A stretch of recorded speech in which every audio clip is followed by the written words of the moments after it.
માતાજી મિત્રો કહેતા ખરેખર અનહદ દુઃખ થાય છે કે સેવા કરવા જતા આજે ફાયર બ્રિગેડના જવાનને પોતાનો જીવ ગુમાવવો પડ્યો.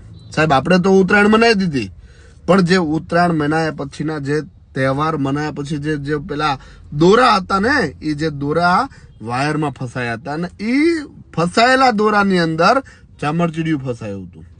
એ ચામરચીડિયાને બચાવવા જતા આજે ફાયર બ્રિગેડ જવાનનું સાહેબ 11 kV વોલ્ટેજના વાયરને અડી જવાથી મૃત્યુ થયું.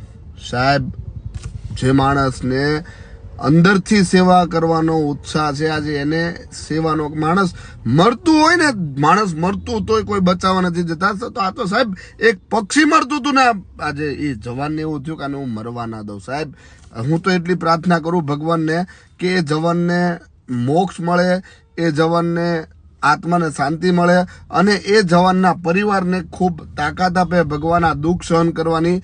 અને આપ સૌને વિનંતી કરું કે 2 મિનિટ માટે આપણે મૌન ધારણ કરશું અને કોમેન્ટની અંદર ઓમ શાંતિ લખીને એમના આત્માને શાંતિ મળે એવું પ્રાર્થના કરશું. જય માતાજી.